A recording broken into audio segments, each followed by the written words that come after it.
Hi, I'm Elyssa, Digital Content Manager for Hotel Business and Inspire Design. Welcome to our virtual panel series, Hot Topics. Today's session is Consumer Expectations, Restoring Confidence in the Travel Experience. As travel starts picking up, travelers will require assurance from the industry about safety protocols. Will we require mandatory vaccinations? Will there be an expectation of touchless technology? Will social reputation monitoring and online communication become more important than ever before? And will hygiene become the new wellness? This session explores these topics about how the industry can provide reassurance to consumers who are just beginning to travel post-COVID. Today, I am joined by a panel of experts who will shed some light on these topics. They are Peter Scialla, COO of Delos, Dr. Zachary Pope, Research Scientist, Well Living Lab, Kevin Maciulewicz, SVP of Resort Operations, Wyndham Destinations, and Kevin Locraft, Vice President, Partner Success, Vacation Rental for Expedia Group. Let's take a minute to go over today's format. The session will be an hour long. I will moderate the session and kick it off with a question for the experts. We will have about 10 to 15 minutes at the end for questions from the attendees.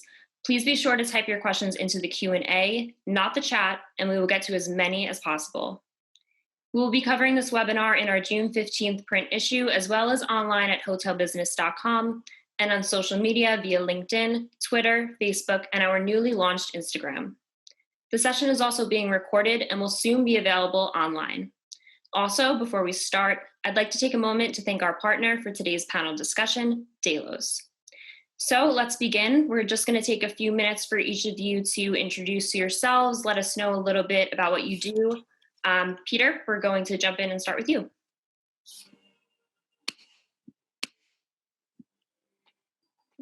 Looks like. Thank you very much. It's great to be with everybody this afternoon. So I'm Peter Scialla, President and Operating Officer of Delos. Delos and our subsidiary, the International Wellbuilding Institute, are focused on the certification, validation, rating, and improvement of spaces as it relates to the effect that the indoor environment has on the human beings inside. Great to be here in this forum. All right, Zachary, why don't you go?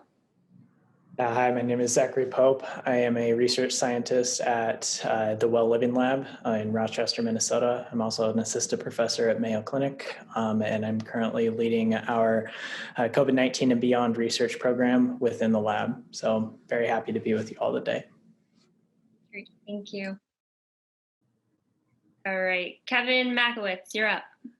Very good. Well, thank you, Abby. Thanks for having me. I'm Kevin Maciulewicz, Senior Vice President of Operations for Wyndham Destinations. So I oversee resort operations throughout the United States, Canada, Mexico, and the Caribbean. So look forward to talking to everybody. Thank you.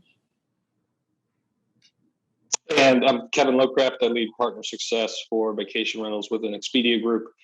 And that is essentially a group of folks around the world that are out coaching partners each and every day on how to improve their properties, improve their listings in order to make themselves more attractive to hopefully millions and millions of travelers and families around the world. Great, thank you all. So I'm going to just start with a question. Will a certification for the CDC and World Health Guidelines become an expectation? If so, will consumers expect a reliable third party or accept a general statement of compliance? What does everyone think about that?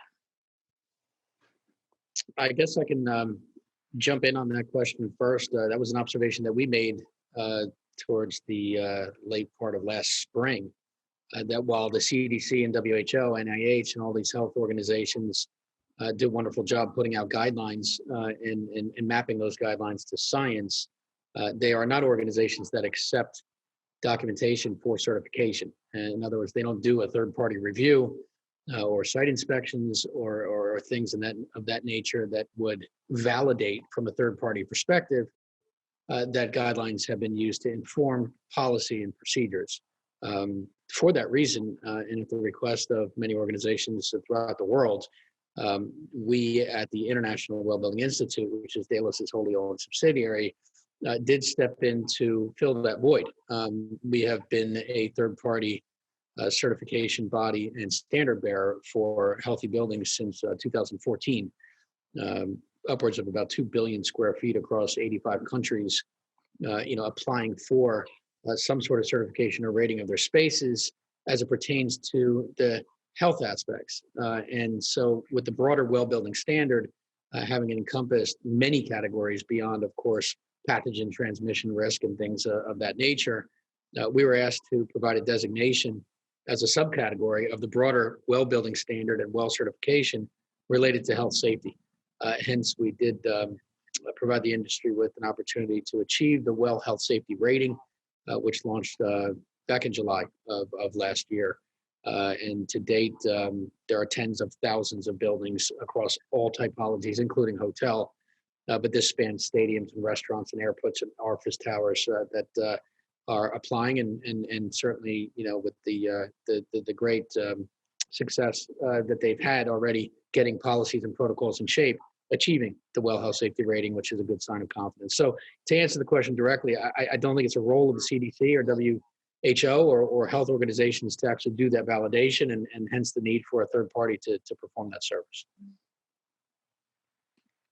Yeah, I guess I'd like to chime in with the notion of whether or not travelers would require a certification. And it's my belief that, from an Expedia Group standpoint, and certainly from a vacation rental standpoint, I'm not sure that certification is the word that I would use. I think travelers are going to require transparency of what each partner and building or inventory unit type is doing in order to meet certain guidelines. And some are going to go as far as, becoming sort of third party certified, and others will simply make sort of the statements of generally following guidelines. And ultimately, I don't believe that travelers will require a certification by a third party in order for something to be deemed sort of worthy for them to travel to. But I do think every traveler is going to be thinking about, health, hygiene, safety protocols more and more frequently as we move forward.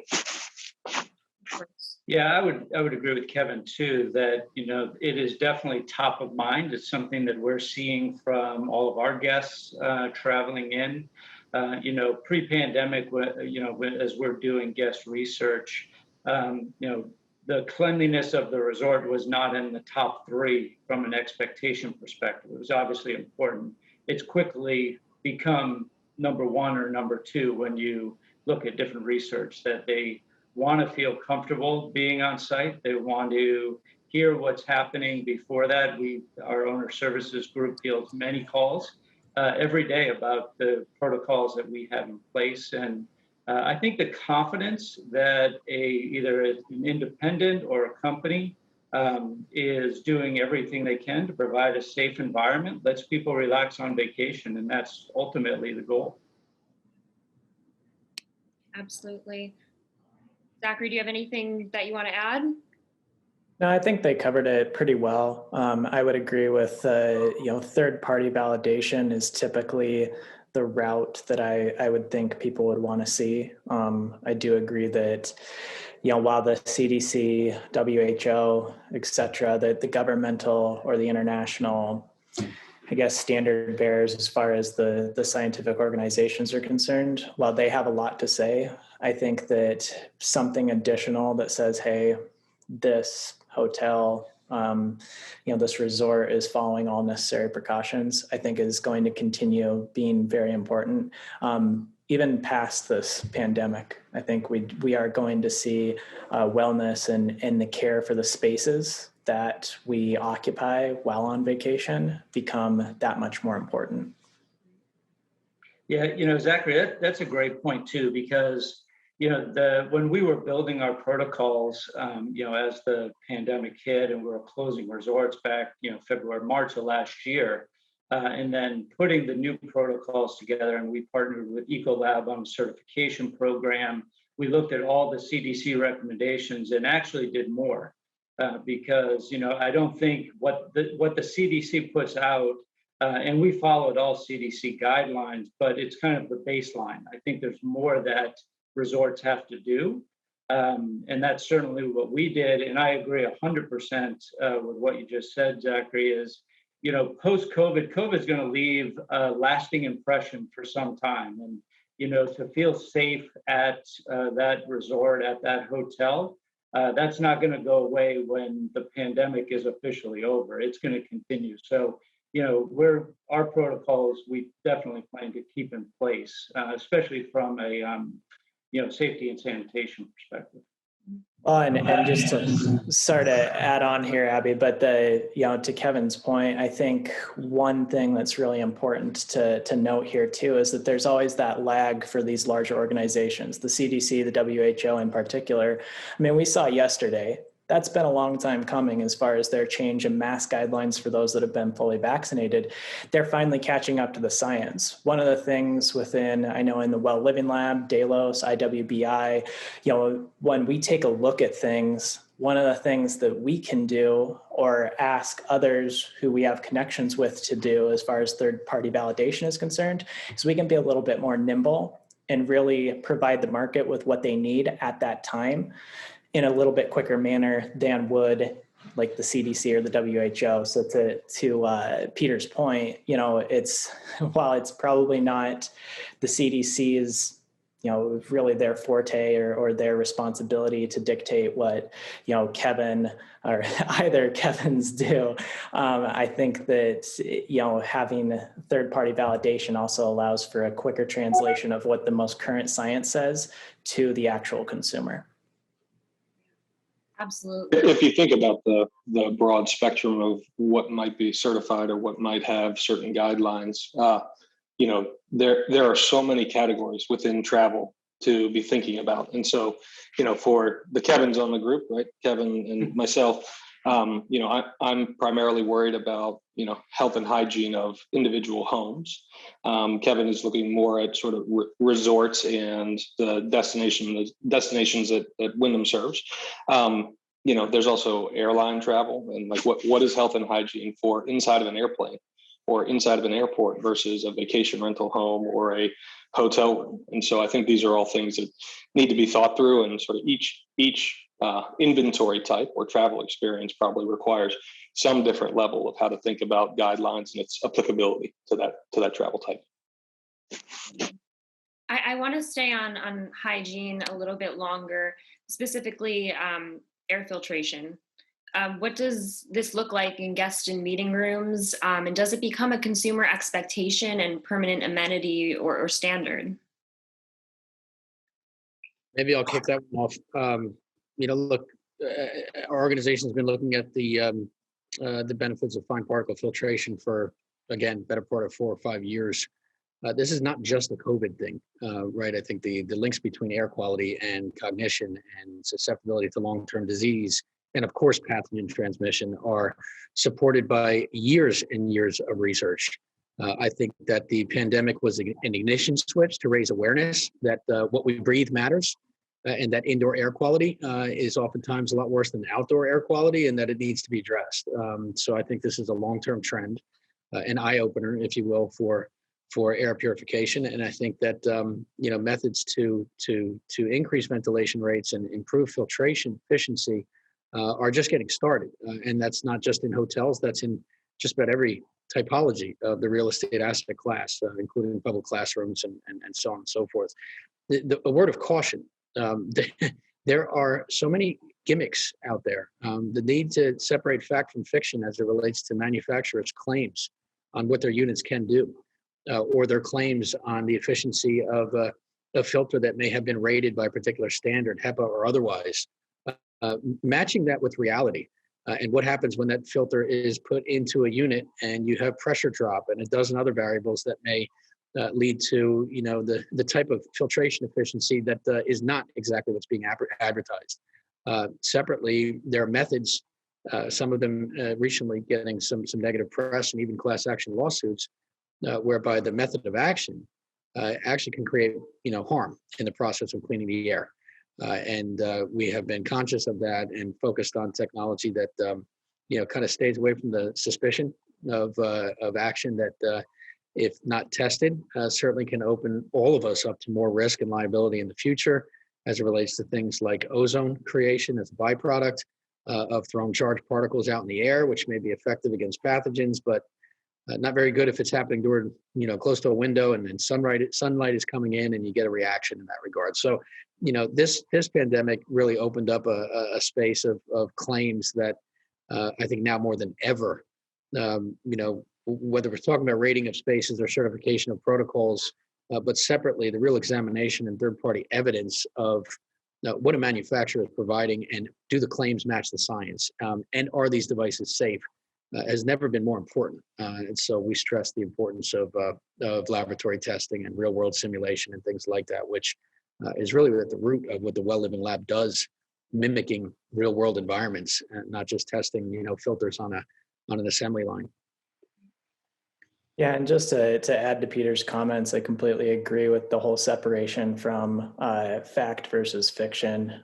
Within the Well Living Lab, 3 of the 6 projects of our COVID-19 program have actually used a realistic breathing simulator that simulates the actual waveform or the way in which we breathe, and essentially exhales particles that are of the same size distribution that you'd expect when somebody is in the room breathing while infectious.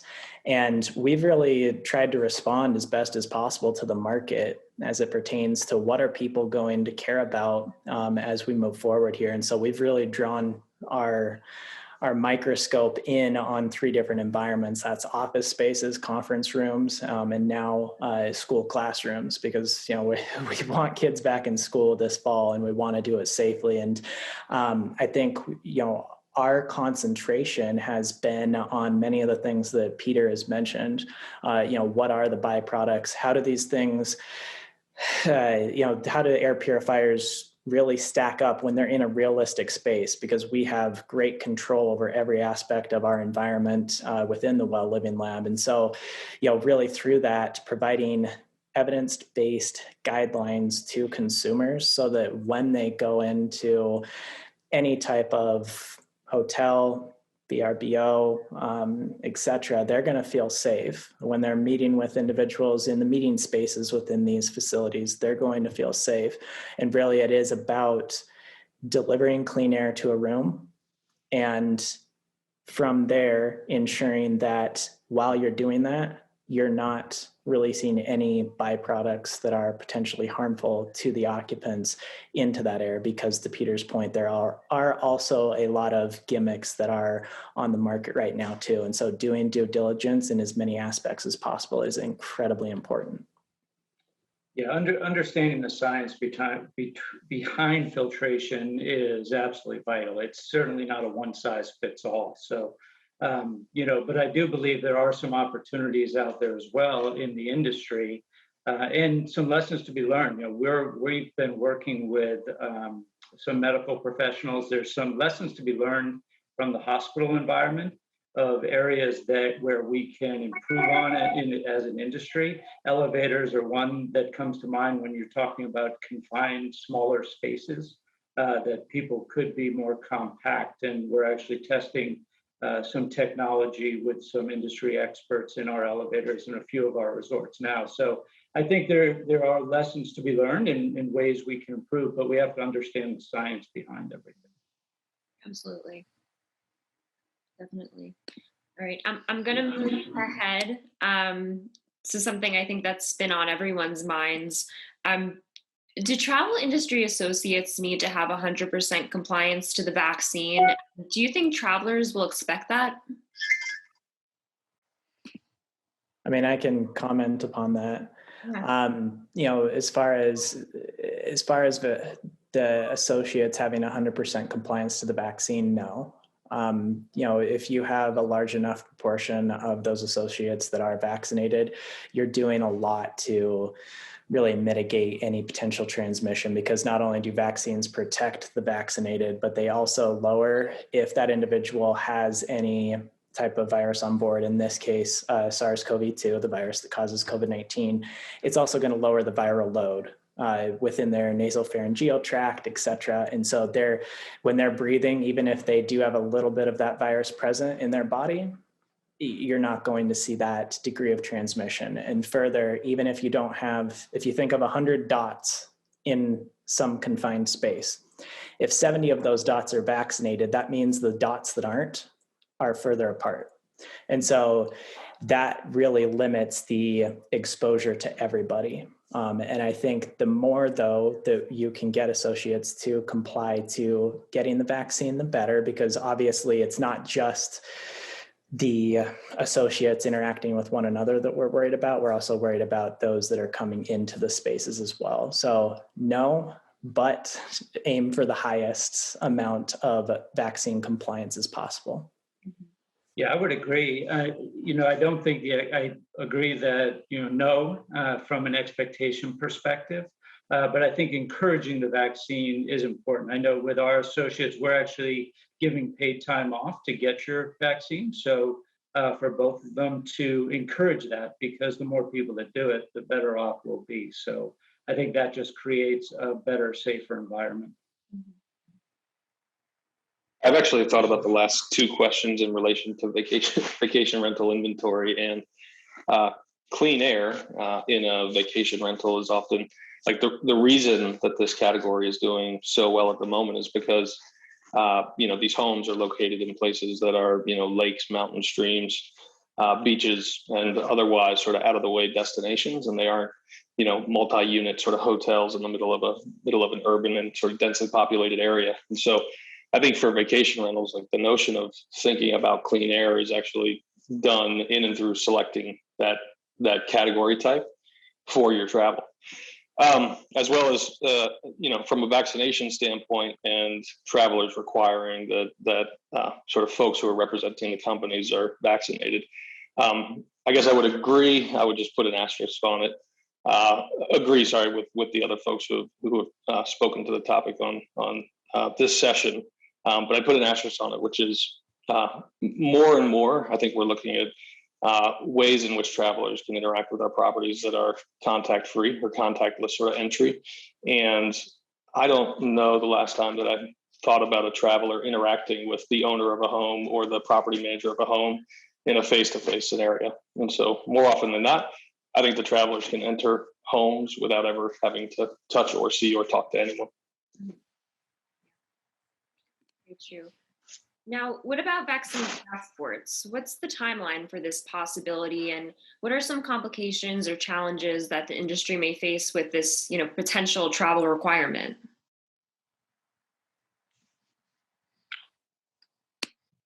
Abby, we haven't heard of any, upcoming qualifications that would put that, but I will say in, areas that we operate, Hawaii, Puerto Rico, St. Thomas, there are regulations of travelers coming in, and you become accustomed to it very quickly. So, in Hawaii, for example, where travelers had to register to come in, there was an enforcement, there was accountability from the hotel or resort perspective. We were very easily able to comply with that, just working with the local government. So, I think if and when it were to come in, I really don't see it being a problem. The question is, will it? So that'll be interesting to see. Yeah, and to that question too, and what Kevin's saying, and there's also a question in Q&A that I think is asking about this very thing. To Kevin's point, it's a question of will it, and that's a hard one to answer, because one of the things, and I actually talked about this on our last Hot Topics, there's this whole conversation of social inequity.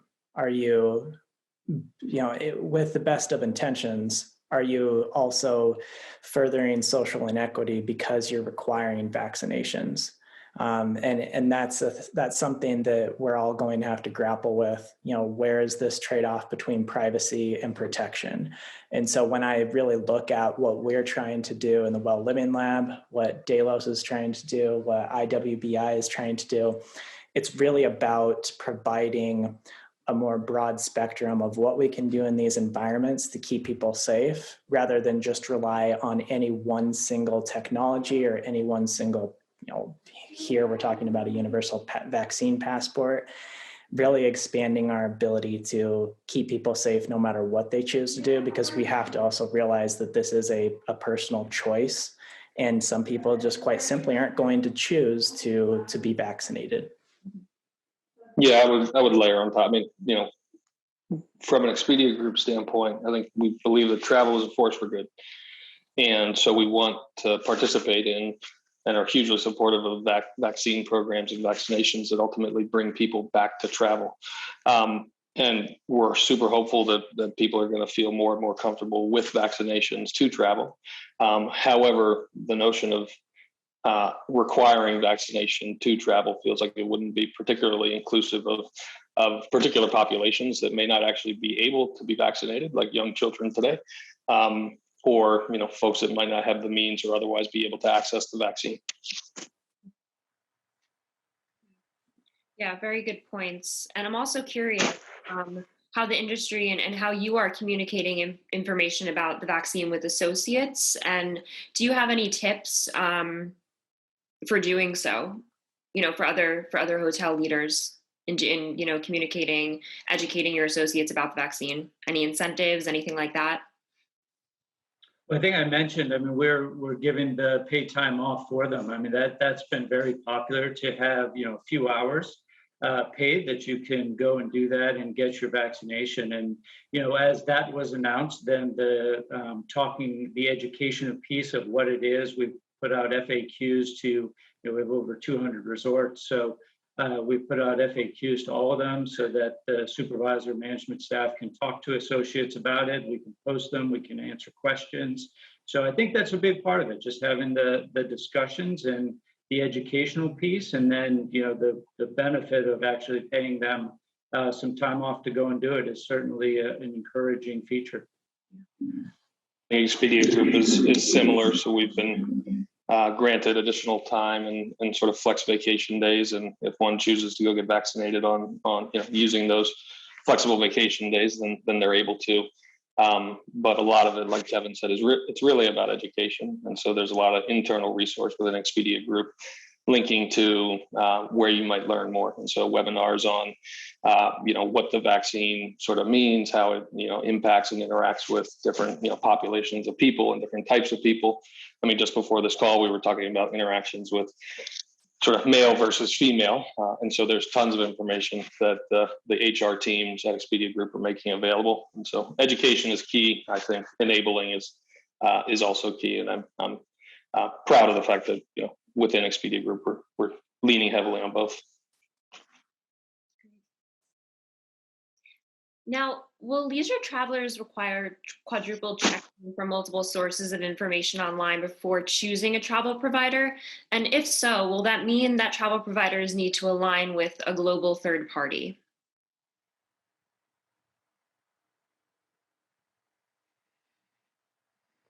Anyone have any thoughts on that?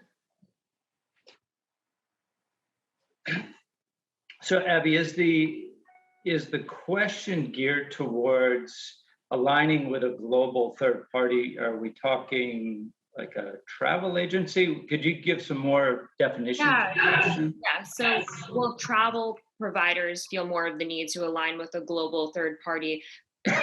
Speaking specifically about leisure travelers, are they going to check multiple sources before choosing one based on if they're aligned with a global third party? Does that help? It does. So yeah, I can. So really, and I'll use myself as an example. So I traveled for the first time recently, and looking at airlines to fly on, I read everything I could about the airlines before I chose. And I think that right now is definitely the norm. We're seeing that with our travelers coming in. And when you talk about recognized third parties, I think some of that has to do with social media postings, what other travelers are saying, and so forth. And people just want to be educated. They want to know what's happening. So we've definitely, built up our websites on individual resorts, talking about local ordinances and rules and regulations that may be in place that are different than others. So I think that education piece for travelers is absolutely vital. And, as a resort operator, it's our obligation to provide them the answers they're looking for. I think aligning yourselves to, large organizations like the WHO or the CDC, gives travelers confidence that, you're aligning guidelines and taking sort of taking cue from, people that are smarter than you. And so I would hope that somebody like Zachary, right? Like I would trust him to give guidance around, what makes something sort of healthy and hygienic above myself. But ultimately, it's sort of my role to communicate to folks that like, hey, this is what Zachary said, or this is what the CDC has recommended. And so we're following guidance from people that I believe are sort of far more educated on the topic. And that's what travelers expect. Final point here is a recent tool that was launched within Expedia Group was in and around giving people sort of real-time updates as to the destinations that they were going, sort of how the vaccine programs were going, whether or not there were new outbreaks, et cetera. And so more and more sort of real-time information, I think, is what travelers are requiring. Okay, so we know that the home share and rental industry has been a bright spot for travel and is expected to have a very strong summer. Can you discuss what steps Vrbo and your owners are taking to ensure compliance with some of these critical protocols? Does anybody else want to answer that question? So, I think in the heart of the pandemic, we launched a partnership with Crystal International Standards and with Verma to publish a specific sort of set of guidelines that we thought, and it's really a checklist around sort of cleanliness and health and hygiene. And then we made that information available through the website for travelers to be able to come in and easily sort of find homes that complied with that checklist and those guidelines. And so I think, that's probably the biggest thing that we've done in relation to health and hygiene. There are, other third parties that are great at certification, and some of our homeowners and property managers do take advantage of them, and then they make that information also available through the website to give people increasingly more and more confidence. The inventory class has benefited from the fact that these homes are desired because they are sort of for a unique family or for a unique sort of situation in travel. And so I think we're doing all that we can to create ways in which partners can communicate to the travelers that they are taking this seriously, that they are providing a wonderful experience and a healthy and hygienic experience. I'm curious, will social reputation monitoring become essential rather than something that's nice to have for hotel companies and destination management organizations? Will hotels and destination managers need to over-communicate online more than ever before? I think the answer is yes to both. Over-communication is very important because the questions are out there. So you need to answer the questions.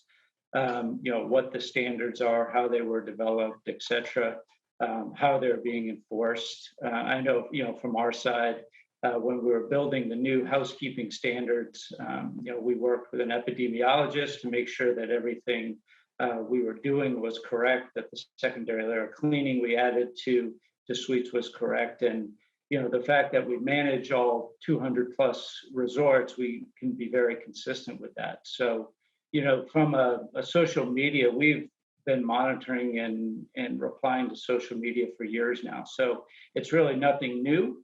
The questions and some of the comments have changed a little bit, but it's a very valuable part to hospitality because it gives insight to what owners and travelers are looking for. Mm-hmm.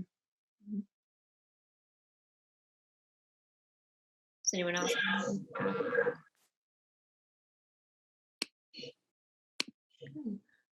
Do travel curation agents become more prevalent because people are, have realized the value of having a human to deal with all the uncertainties of travel?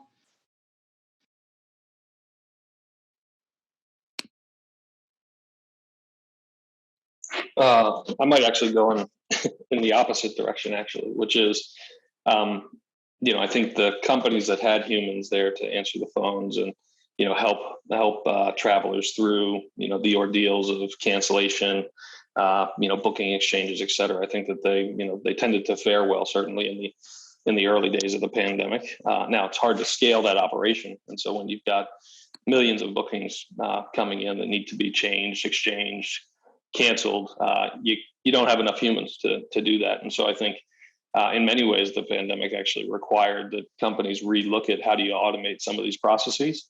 And that's actually, huge focus of the company in the early days of the pandemic, and extending through today is really about how do we take this opportunity and time to really beef up our automation, and especially around sort of very simple tasks like, hey, I need to cancel my booking because I can't travel there today, or I need to exchange this ticket, and ultimately being sort of more proactive in our outreach around, we just heard this information come in that there's a new restriction on travel due to COVID. Therefore, Mr. or Ms. Traveler, here are options for you to change and or to cancel. And so I think it's less about necessarily people and more about automation.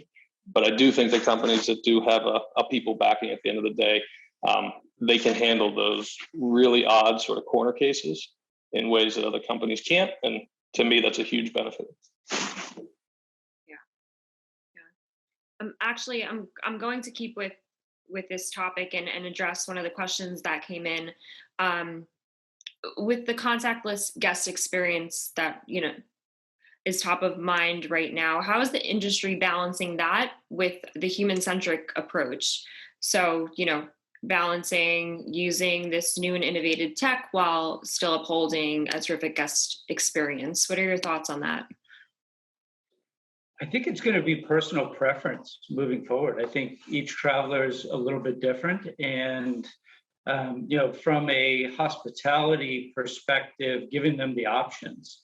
We went fast forward on, web check-in, curbside check-in, where you don't even have to leave your vehicle as you're checking in. We can check people in with mobile devices, et cetera. And that's been very successful. People have loved that. They've loved that, contactless check-in experience. There's others that don't like that. They want that face-to-face, and they want to ask questions when they check in. So I really think it's a balance of everything. We're actually testing right now some virtual check-in technology, which is basically you're checking in front of a monitor. That person is live somewhere else, not at that resort, but in a bank of resorts, but you can ask questions live, and the rest of the process is very similar. So I think finding the balance between the two to meet all of the different travelers' needs out there is what the important piece will be. Mm-hmm. Yeah, I would agree with that 100%. And I feel like part and parcel with my comment earlier, it's about providing that option. And so I think, there are things that this industry, it may not have been ready for pre-pandemic in terms of automation of simple tasks and ultimately sort of contactless versus contacted. And I think the pandemic forced the entire industry in and around travel to respond very, very quickly. And it has, and we're sort of, incredibly hopeful about the future and the comeback of travel. But ultimately, I think you have to provide that choice. And so the world is not going to go to, exclusively automated sort of check-in and contactless check-in. But it will start to move somewhat in that direction. Okay, the next question I'm actually going to point at you, Zach. Will hygiene become the new wellness? And aside maybe from technology, what do you think that the industry is going to implement to reassure guests that everything is hygienic? So I kind of see that as a two-part question. So first is wellness going to kind of become the new standard? I think Peter's comment earlier about the pandemic kind of acting as an ignition switch to just really showing people how important the health and wellness of indoor spaces is. I don't think that's going to go away. The prominence with which we discuss, or I guess the use cases, is going to change. So, we may not be talking about how do we use air purification that's been well validated and we know works and isn't generating harmful byproducts, how do we know that does in reducing particulate matter, in reducing VOCs within a given environment, rather than just looking at it from the perspective of how does it limit infectious aerosols within a given space. So I do think that this is here to stay. And I think that if we capitalize upon this moment, I think that we'll be ready not just for the next pandemic, which we hope is long away from now, but we'll be ready for the next bad flu season. But we'll also be ready for the next summer wave of people, because there's going to be more people within these spaces, and there's going to be a greater need to really ensure those spaces are safe and healthy. To the second point about enhanced cleaning procedures, I think that's more of a transient thing, quite honestly. I think that right now, COVID has dominated our headspace for the better part of 15 months. And that's understandable. And I think that we need to keep up with these procedures that we've put in place, because I think it is important. It is making for a better consumer experience and a safer consumer experience, which for some people is going to continue to be important for quite some time. How you take that long term, I think is another question that I'm probably not as equipped as either of the Kevins on this call to answer. But I do think that for a certain subset of the market, they're going to want to see that. They're going to want to continue to see, okay, what are you doing? And I think that third party validation saying this is a healthy environment, or really having those standards in place is very important, which I know Peter can also speak to as well. Yeah. Does anyone else want to weigh in here? Yeah, I'll jump in on that. I mean, look, there's so many aspects to how an indoor environment or particular space affects the human body. We've been, of course, unfortunately exposed to the acute risk of pathogen transmission and what that means for surface sanitization and air quality, and then of course behavior. But if you get into the other domains, what does light do to your sleeping patterns? How can light be effective in helping to offset some of the effects of jet lag? Naturally, sleep as a whole category as it relates to light and air quality, of course, but not just those elements, but sounds and smells. And this is a broad discipline. This is not just about air and surface sanitization. And I think that once the pandemic, hopefully knock on wood, is in the rearview mirror, and hopefully for a very long time, and the industry and the world has gotten a lot better defending against the next cycle.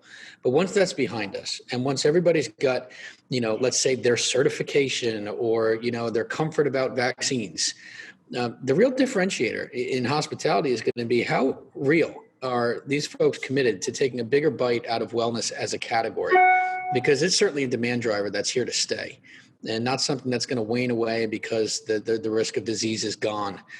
There are so many elements now that we can look at in the indoor environment, and truthfully, we've been examining them for the better part of the last decade. Air quality, water quality, light, sound.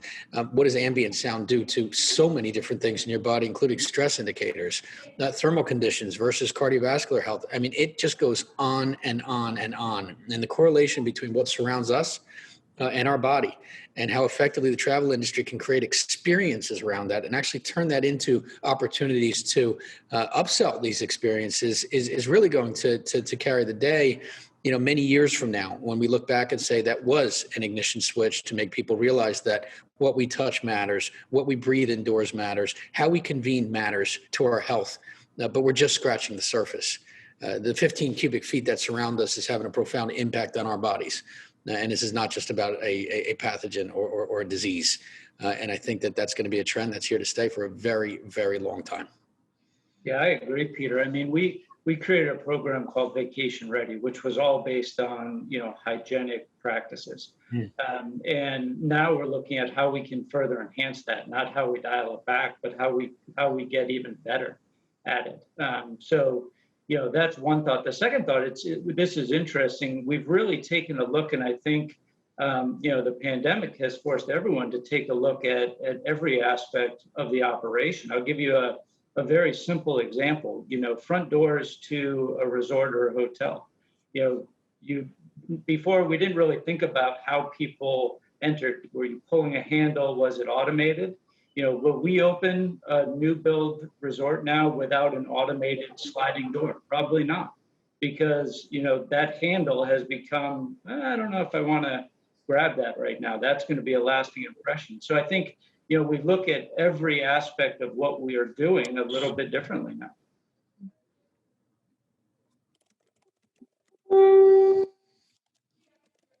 Yeah, I certainly think that the consumer trends are starting to shift even today. Certainly through the pandemic, there were some internal and external stats in and around sort of a third of all guest reviews were including information about cleanliness. And imagine going to your favorite travel website and reading reviews, and 1/3 of them talk about cleanliness.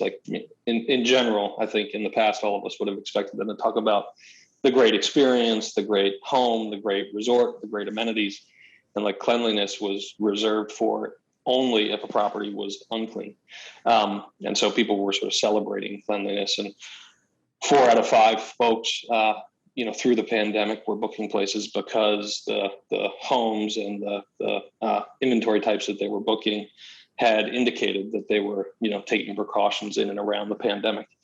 And so I think, that was during the pandemic. We're starting to see drivers come back now, like cost and convenience sort of rising to the top. And I think what Peter mentioned is pretty critical to the future, I think, of travel, which is, I think travelers are going to want more and more experiences that, hygiene and cleanliness are going to be table stakes, and it's really going to be about the experience that you're able to provide and the great travel experience and sort of family experience that you're able to provide through travel.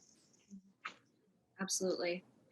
Okay, well, I did say that toward the end of this session, I was going to take a question from the Q&A. So we did get one that came in that reads, as far as talent and recruitment, what new challenges will filling positions as travel demand increases might the industry face? So anyone could take that. Yeah, we're definitely seeing challenges throughout the country with staffing right now. And, what it's doing is it's increasing wages, which, is great in many locations to attract that staff. We're competing with industries that maybe we haven't typically competed with for staff. But we're also putting, different incentives and retention incentives in for both our existing as well as for new hires. So, I think it's something that, not just us, I know many of my colleagues with other companies are feeling the exact same thing. And, it's just something we're going to have to work through here, certainly over the summer, which is our busiest time, and probably into the very near future. I'd actually like to spin it in the opposite direction, which is I don't think that the increase in demand creates challenges. I think it creates an enormous opportunity for anybody looking to get into the industry. And so there's going to be a huge need for people in and around, helping to deliver a great experience, or in the case of Expedia Group, sort of helping to think about building products and technology that improve the experience. And I can't imagine a better time and place to join the industry of travel, because the demand is going to be enormous. The opportunities are going to be enormous. And so for anybody that's out there and looking to get into something, I feel like travel is just ripe for the picking in terms of, coming in and having a huge impact in an industry that's, that has been able to sort of change and has been forced to change very rapidly in the past 12 to 15 months. So it creates problems for people like Kevin and myself, because, talent is understanding that, and they're finding, potentially new opportunities at other places. And so I think retention is actually a key issue that we all face. But as far as talent and recruitment, I feel like, man, travel's it. That's great. Well, travel is one of the first to rebound too, which is great. So, there are a lot of opportunities out there, which is wonderful. Definitely. Okay, we did get another question coming in about international travel. Will international travelers have a different set of expectations moving forward? And is there a way to have a global standard to make it easier for hotels to have a unified set of health and safety criteria? Look, I'll jump in on the second part of that question as it relates to international. I mean, when we've worked with clients that, for instance, have bank branches in 95 countries and worked on providing the well health safety rating for every single bank branch with over 6,000 of them. You're talking about 3 of the 4 top banks in the world now have pursued the rating and want to make sure that it's applicable everywhere because organizations are global. And so one international standard is important because especially as travel opens up, we want to see harmony in that regard. The International Well Building Institute, as I said, has been actually providing this service and providing certifications and ratings for buildings, in over 90 countries now. And so the benefit of that is for a global organization that wants to harmonize practices across the world. There is one standard that can be applied. And look, that standard goes well beyond, checking to see if people map their policies to CDC guidelines. I think the comment was made earlier that's pretty rudimentary. It's basic stuff. There's no doubt. We looked at health safety as a category, certainly not in shaping the program just to be about the pathogen guidelines coming out of CDC. Health safety goes far beyond pathogen transmission. Health safety is a very big category, and it's not just about disease. And so we looked at this holistically. We looked at this on a global level, and we looked at this in a way that can be applied in any country.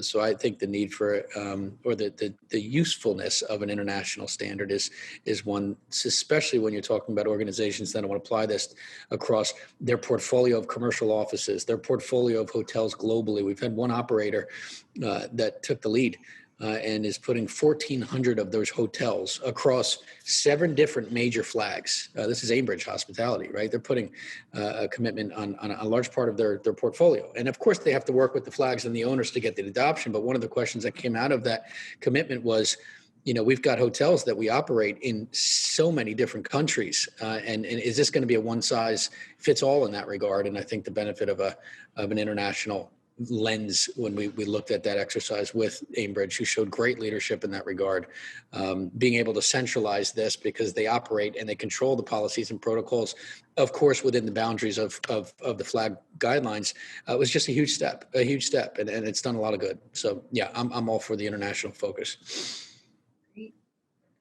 Does anyone else want to answer that one? I was just going to tack on one thing to what Peter said, and it's related to another question that was asked about how the pandemic is really just, it's a long ways from being done in places like Asia, Brazil, and other regions. I think what Peter has mentioned is really important.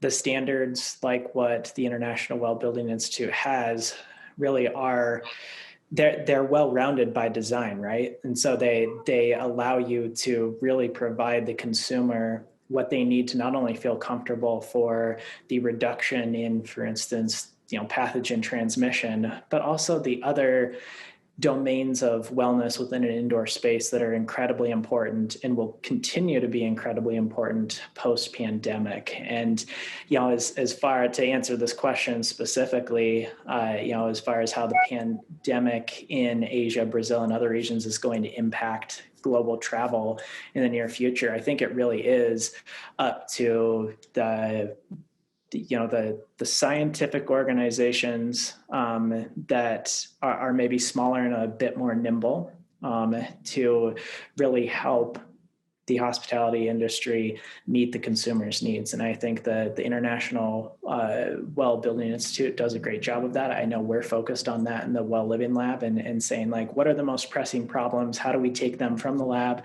translate them into the real world to help people as quickly as possible after this problem arises. Right now it's COVID, but in the future it'll probably be lighting, it'll be noise, it'll be thermal comfort. And so, I think if that well-rounded approach is taken, we can limit the impact of those places where the outbreaks of COVID are really bad from affecting other places where we're starting to get it under control. Yeah, absolutely. Okay, well, I do want to go around and just give each of you a chance to add some closing thoughts. One thing that you would like to leave attendees with today, any key takeaways that you have. So we'll go around the horn like we started. Peter, any last thoughts for our attendees? No, just an observation about the industry in general. We've taken a lot of submissions as it relates to providing, the review of what people have done, and I've been astonished and amazed. And look, the industry's responded extraordinarily well, and it was necessary. But we've been extremely impressed. I know it's been a lot of work. I know it's been, a sector that has faced so many challenges. Can only hope for better days, but I do know that there will be so much good that will come out of this. Ultimately, all of that hard work will have lasting effects, and not just a response to one acute, a disease or pathogen, but more broadly, this investment now is going to pay off. And wishing everybody the best of luck and stay focused. And it looks like we've got some green sprouts as it relates to the data goes, but we do commend everybody's efforts. Zachary, how about you? I would just say, multidisciplinary collaboration between not just scientists. I think that's something we're focused on in the Well Living Lab, of course, but between industry and science as well. I think that's really what it's going to take to continue meeting the needs of any consumers within the hospitality industry. Right now it's pathogen transmission, but in the future, lighting, thermal comfort, things that Peter's mentioned, I've mentioned, are also going to become these things that I think consumers are really going to want to see. And if we're willing to learn from each other and communicate things clearly, concisely, and in a way that the broadest amount of people can understand, I think that's the way that you make the customer feel the most safe and have the most enjoyable experience when they're in any of the facilities that either of the Kevins run or anybody on this call does as well. Great. Kevin Maciulewicz? Yeah, I think it's great to see people traveling again. I mean, that's first and foremost, to see people traveling, enjoying vacations, enjoying time with family and friends is a wonderful thing. And I think a lot of that has to do with the hospitality industry really, going above and beyond to provide a safe environment. But, it certainly can't stop. People have to have that first time they go on vacation, they have to have a great experience. We're already seeing that. We're seeing that, when people are traveling right now, they have a great experience and they're booking that second trip already. So, continuing that trend as an industry is really what we need. So I think everyone, being laser focused on this, on, how we can continue to improve and make people feel comfortable while they're on vacation so they can relax is really the key to it. Great. Okay, Kevin? I'd just like to thank everybody for their time and insights. I certainly learned a good bit on the call, as well as hopefully you all enjoyed some of the insights from me. Ultimately, I think consumer needs are shifting frequently and sort of faster than ever. And the pandemic just helped expose this. And this was a fact before the pandemic. It was certainly a fact during, and it will be a fact after. And so to me, the role of Expedia in that environment is to increase transparency of information to flow from partners to travelers, to make the process as friction-free as possible, and to provide as much flexibility so that people feel secure in making their transactions. And last point from me would be like Kevin, and I think probably like Zachary and Peter and yourself, Abby. I'm incredibly hopeful about the future, and as clouds clear, I think there's going to be a lot of bright, sunshiny days ahead for us. Agreed. Well, thank you to the panelists for your insight today, and to our partner Delos. And thank you to our audience for attending. We will have more Hot Topic sessions with Delos over the next couple of months, so please make sure to check out the dates and to register. And don't forget to check out the coverage of this webinar in our June 15th issue and online. From all of us here at Hotel Business, stay well and safe travels. Thank you. Thank you, Abby.